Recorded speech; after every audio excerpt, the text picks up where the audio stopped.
AFG sports supporters, AFG 1997 anime sports fans supporters. Well. Oh my god. Oh my god. We just shut down Oklahoma Sooners today.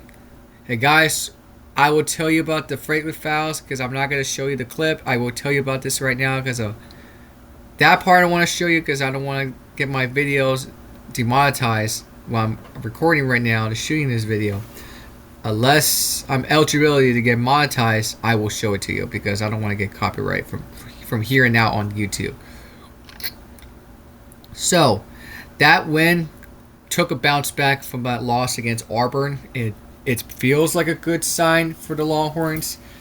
University of Texas Longhorns basketball, the men's basketball. Yeah, because the women's play tomorrow. Actually, tomorrow they're going to be in Austin.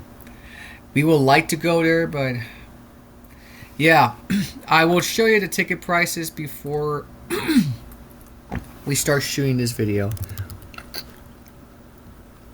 Oklahoma versus Texas. Basketball, women's basketball tickets.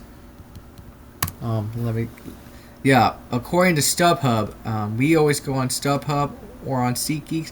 Well, guess how much it costs right now because I want to show it. I will get to that facts right here and now. And, well,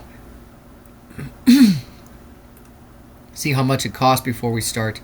Break it all down. So, the rest of us would have gone to that game. I will go 4 tickets. Like, me, mom, dad, and my sister. Because my other sister's at Corpus for college. Guess how much it cost? $52 on Section 115. Section 122. $53 on the top. Yeah, we're not paying for that. Nah. But Section 103 costs $53. 123, $54, $60. Yeah, $60 or Section 120. It costs a lot. I'm not gonna pay for one single dime for us to go to that game because I know College Game Day crew. And guess who's gonna be on there?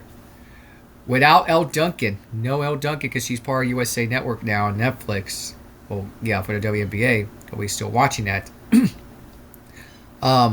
Yeah, Christine Williamson, who's part of it on SportsCenter every single day now. SportsCenter at 6 right here on the Central Time, 5 p.m., 6 on the East Coast. And then Malika Andrews takes over on WNBA if there is a season. I don't know. But still with Shanae Wilmingay, former Stanford Cardinal, and Andrea Carter, former Tennessee Volunteer. They're going to be at the game tomorrow. Guess who's calling tomorrow's game? Because I'm going to be listening on Longhorn Radio Network from Learfield. On the radio. On the website. Just want to point that out. Yep, Ryan Rucco. Yep, that's a good sign. Rebecca Lobo, who's part of, yeah, you know who. And Holly Rowe, she's going to be in Austin. So they're all going to call that game tomorrow over there. Well, sadly, we're not going to go. And plus, it's going to be cold here in my area, especially over there in Austin. So couldn't tell what's going to happen. So, yeah, just want to point that out who's calling this week's game. And hopefully we belted asses again. And speaking of belted asses, won by double digits. We won it by double digits once again. This time is in Norman, because the next meeting is going to be early on my birthday, March 7th. The next day before my birthday is on the 8th. Indeed. So Texas finally got the win after that loss to Auburn. They took a wake-up call on Sean Miller. And by the way, his 500 career victory in any college schools. Arizona, Xzayvier, and now Texas. And I might look at the resume before. Yeah, you know what? Let's get to that right now because I want to get to this one. The whole story of Sean Miller. Sean Miller's been coaching so much after the controversy of Tapwire but he coached in Arizona in 2017-18 season. Try to put DeAndre Ayton to go to the NBA for this one and done crap. Yeah. All of that nobody. Yeah. So he got his 500 career victory, but here is the record. If I could find areas, head coaching record. So, Arizona, 302 wins and 109 losses. Especially conference, 153 wins and 74 losses. In the Pac-10, Pac-12, whatever you want to call it. Pac-10, Pac-12. And then Xzayvier in the Big East used to be Horizon League. That Horizon League was really good, but it's no longer exists. It's now the Big East. 185 wins and 87 losses. At Xzayvier in conference, Horizon and Big East, 94 wins and 46 losses. And now with the SEC on year 1, we're 4-5. We told you now it's 13-9. 500 wins and 205 losses. Average above 709 career winning average. Percentage. Actually, take that back. Xzayvier was the Flag 10. Excuse me for using my tongue twister. Yeah. Flag 10 conference and then the Big East conference. But yeah, Pac-10 and 12 for Arizona. But not Horizon League. It was Flag 10. Flag 10 is still around him. So congrats to Coach Sean Miller. He's got 100 wins left to 600. That could put him into the College Basketball Hall of Fame. I highly do assume to doubt that, but we'll see. And we'll look at the stats momentarily. And first up, I want to get to that. Before I get to this one, Fralin foul on Chandler Weaver. Puts it on the Oklahoma Sooner player. I forgot his name, but this one announcer says it's kind of like the 80s NBA. When Bill Laimbeer jumps ahead of it and put a fist fight. Under 5 minutes, the game resumed. Oh, but you got a technical foul. That's all I heard about that. But Chandler Weaver got a technical foul on jumping on top of Oklahoma Sooner player. And I don't want to hear this racist. Oh, but it's racist. No, it's not. This is nothing. It has nothing to do with race with basketball. This is college basketball. Because this is a side of college basketball without politics, which we're trying to keep away from that. We're in the middle of college basketball, besides NBA. All right? But still, win's a win. We got the W. We bounced back, and here goes the article from AP Norman. So, Dailyn Swain scored 18 points to go, 10 rebounds, and, and 6 assists. Texas overcame a 14-point deficit in the first half to beat. Yeah, they were down by 14 in the first half. It was 33-30 in the first half, but came back in the second half. The score you're seeing right there is 79-69. They won by double digits. Texas trailed 23-9 with 9:38 to play before the break, but close on a 10-2 surge to tie at 30-all. Xzayvier,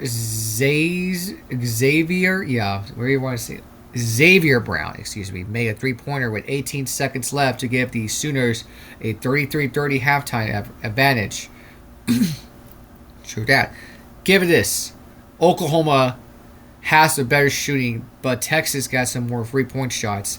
And the highlights, I'm going to get to that right now. I'm not going to show it to you on social media because I don't want to get copyright from YouTube. If it does, it will take it down. The video is going to be taken down on the channels that I worked too hard for all that. So let's see if I can find it because I'm not going to show it to you. I will tell you this. They took advantage of it. This is flicks in the first half. Well, Here's on Jordan Pope on the late shot. 4:07 to play. 3-pointer. Boom. 70-65. Within 5-point lead. He took a 3-point shot within a distance range on the Oklahoma defensive defensive player, but he tripped down. He slipped down, but Jordan Pope is the one that shot that ball and took an icy vein on the cake. On the icy vein on the cake, it's kind of weird. Like, hey, the coach knows what to do. He's giving us a great advantage, like shooting the ball. They're not the 1980s Houston Cougars if I slam a jam up. They're not.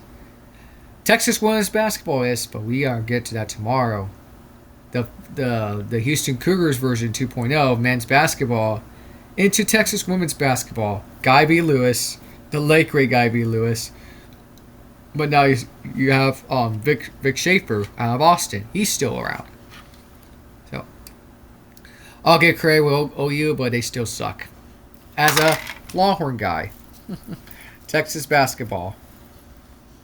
So, Oklahoma pushed its lead to 61-55 on another Brown 3-pointer with 8:37 left in the game. About 3 minutes later, Simeon Wilcher hit a 3, and Jordan Pope made 2 more, from a distance in a 9-3 surge that gave Texas a 73-67 lead with 3:25 left remaining. And we just told you that the guy of OU just tripped down, and that shot Jordan Pope's 3-pointer. That was pretty impressive. Nigel Pack then missed missed a 3 on each on the Sooners' next 2 possessions. OU shooting 3s and 2s, they just went cold and fell apart at the end. Like, I don't know if they're going to shoot 3s, but they're going to run out of clock because Oklahoma doesn't have a chance. They don't have a chance. They just fell apart at the end of that game because their next meeting, my early birthday present on the 7th before the 8th. Yes. Swain's jumper with a minute 32 left made it 75-67. The Longhorns sealed it at the free throw line. Pretty impressive. Very interesting. Texas has won 9 of his last 10 games in the series, including 7 straight at Norman. They have not lost a game at Norman, Oklahoma. Let me count that one. Hold on. 1, 2, 3, 4, 5. So they have not lost it there since 2018. Because they won it. It started in 2019. In 2019, at Norman, Oklahoma. Yes, at Norman, Oklahoma. That streak began in 2019. That was my 8th and final year of high school as a senior, all senior, 2018-19 season. Yes, get this. They missed the NCAA tournament and they won the NIT, but it don't mean shit. It don't mean jack shit. All that matters is the NCAA championship title. That's all that matters. But we still haven't won one yet. Keep that in mind. They're still laughing at us. I don't give a rat's ass. Miles Volkakaitis scored 14 points, and Caden Hyde. Cameron Hyde at 13 for the Longhorns. Pope chipped in with 12 points, and Wilcher finished with 10. The Pack made 3 3-pointers and scored 23 points on 9 out of 22 shooting to lead OU, Oklahoma, Brown, and Darian Reed each at 15. So their next game is going to be hosting against South Carolina, the Gamecocks, on Tuesday night. And then Oklahoma will have to face at Kentucky, Coach Pope. So we're going to go to the box score, and we'll go to the play-by-play, because the technical foul, all that. And 37 minutes on Dailyn Swain. He played his ass off at Norman and won 7 over there since that streak began in 2019, as I told you. But not lost since 2018. Get this. He's got 18 points. We told you that as you read the article. Let's see. Vodakaitis has 7 out of 9 free field goals. 3-point shots on Camden High, 3 out of 4, but Vodakaitis has not shot a 3 yet. He's just I'm glad he's avoiding that. But Dailyn Swain, 8 out of 9 free throws, 10 rebounds, and 6 assists, 5 turnovers allowed, and 3 steals. No blocks on Texas defense. Only off the bench. But Chandler Weaver played 23 minutes off the bench, but 10 points off the bench on Simeon Wilcher. 4 for 7, 2 for 4, 3-pointers, 1 for 3 on free throws on Weaver, 6 rebounds. Both of them had splits on 2 assists on Weaver and Wilcher, but turnovers allowed by Traord,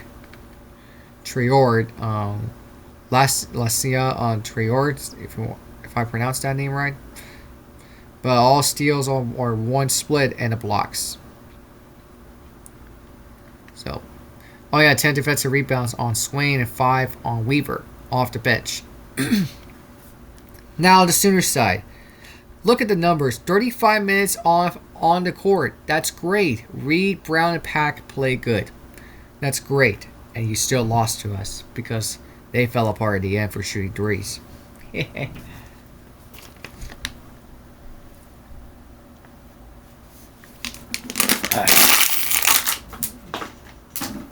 Yeah, they fell apart at the end.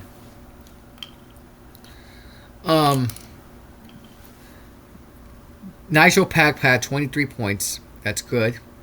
9 for 22 on field goals, and everybody's got 3 for 8 3-point shots on Brown and Pack. Split numbers. And then 2 for 2 on Tay Davis and Nigel Pack, 2 for 2s, and then 4 for 8 on Darian Reed. And then you got 5 rebounds on Brown and Reed, and then only 3 assists on Nigel Pack. Very good numbers. And then 4 on turnovers allowed. 2 steals on Brown. No blocks. Off the bench. 29 minutes on Cairo E. I can't pronounce his last name, but it's hard to tell. But 29 minutes, 9 points off the bench. And then he's got 4 for 10 field goals. 1 for 7 3-point shot, but 1 for 1 on Dyson Forsyth.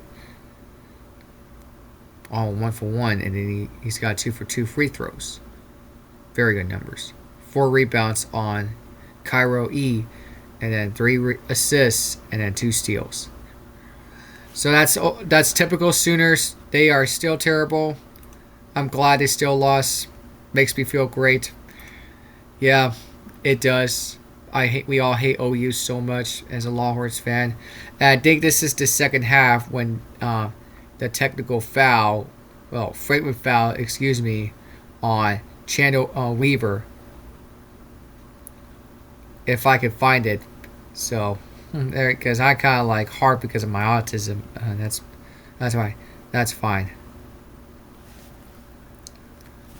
I just want to look.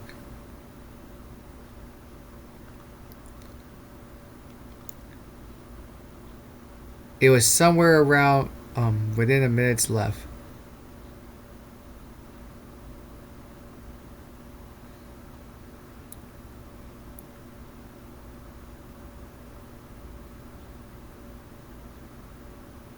Let's see if I can find that.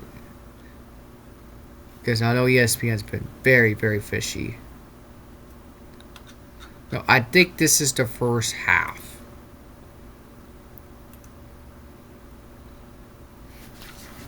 Because I'm going to need glasses when the time comes. But nah, I'll be alright.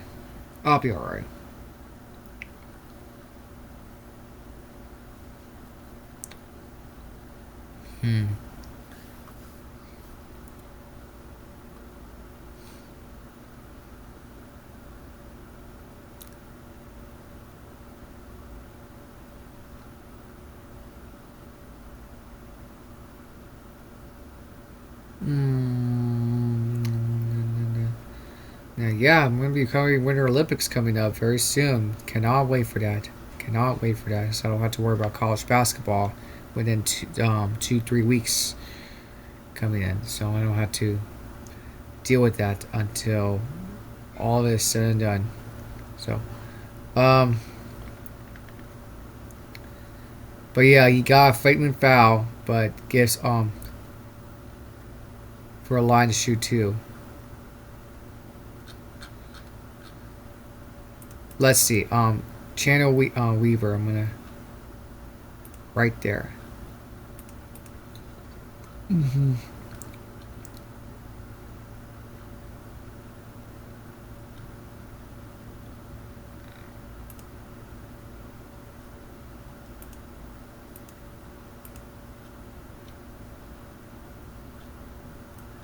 But yeah, oh well. But look at the Texas numbers. Impressive, OU.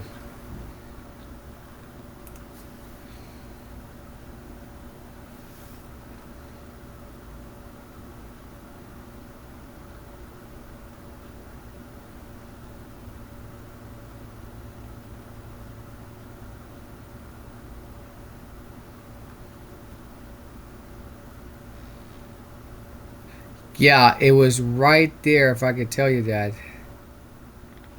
Channel Weaver gets a foul with like around 12:15 left. Like a Franklin foul. If I could tell that. Yeah. So there's the big problem.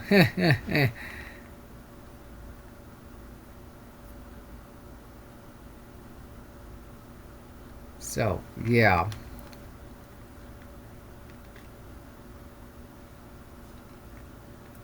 Still, we won this game. It don't mean jack shit. We still won.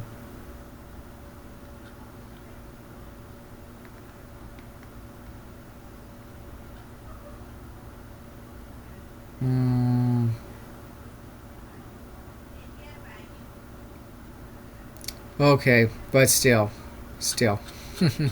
Alright, let's go to the team stats. I'm just kind of like wondering.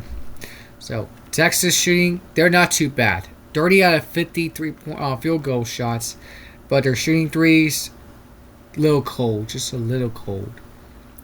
8 out of 21. Well, 38% on free three-pointers, and then 60% on field goal shots over OU. That's pretty good numbers. And then free throws, almost nearly 75%. Nearly 75%. Like you have to get your grades average in the classroom so you don't fail your class. You need to have a C without a D.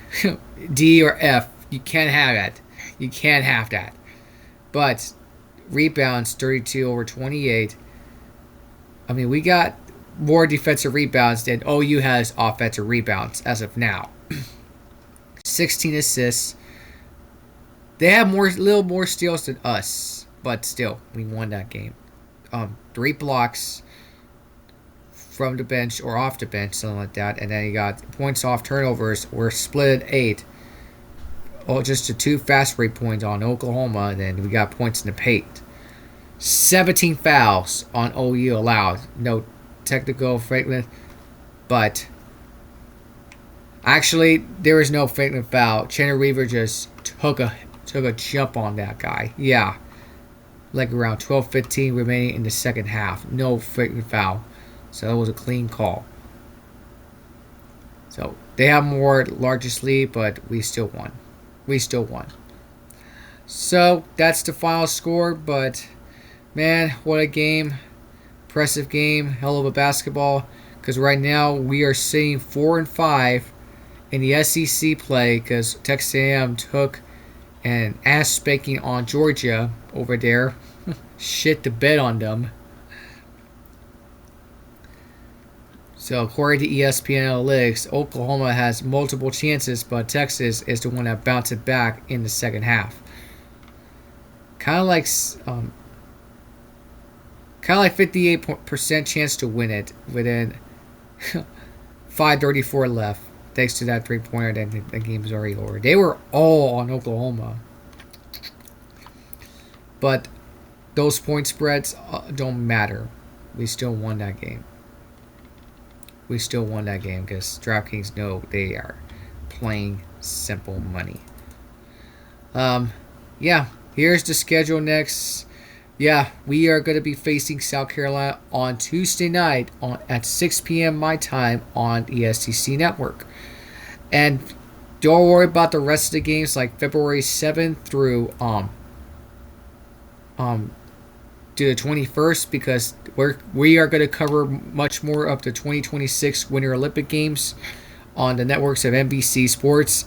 All NBC networks we are going to be covering from the NBC Universal. So stay tuned for that. We won't cover that the next until February 25th, Wednesday night against Florida.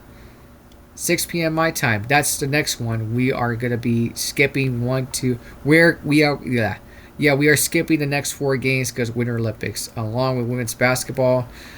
And I will tell you that right now before we wrap this video up. Because the other games are going on right now between Princeton game. Yeah, they lost yesterday to Columbia. They're playing now against Cornell. And the Ducks are playing right now as well. Let me check on Texas women's basketball. I don't have to worry about that too because I will eyes on that because I know a lot of women's are going to be covering this because we're watching Winter Olympics coming up.